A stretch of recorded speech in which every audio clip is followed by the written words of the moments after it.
Forest Lake Man is on a mission to return World War II memorabilia back to their rightful owners. With a little luck and a lot of research, he's able to trace items that are decades old. Fox 9's Maury Glover joining us now. Maury, a lot of work is going into this. That's right. Matt Stone has been fascinated with World War II ever since his great-grandfather gave him his combat boots. Now learning the history of the people who used to own some military items has turned into a labor of love.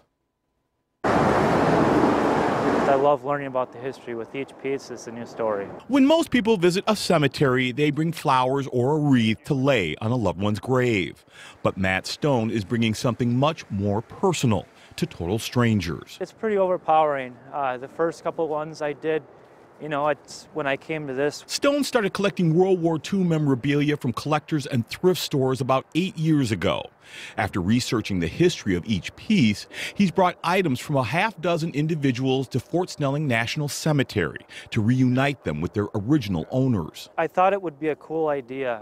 To actually visit the grave of these people that own this stuff. I just feel like they'd be looking down and feeling pretty proud that a younger kid has passion about it and likes learning about their history. Like the uniform from First Lieutenant Joseph Widseth, a Marine from McIntosh, Minnesota, who Stone says was awarded a Silver Star after he was killed by Japanese mortar fire in the South Pacific in 1944.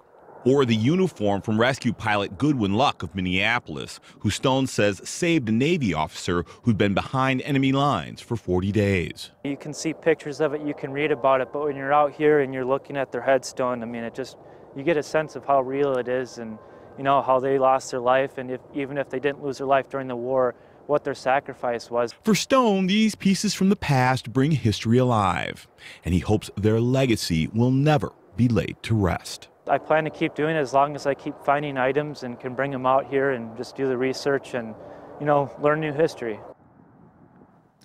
Now, while at the cemetery, Stone also takes a picture of himself and the artifacts at the grave sites for his Facebook page. So far, he's posted about a half dozen, including one with his great-grandfather's combat boots at his grave on social media. Back to you.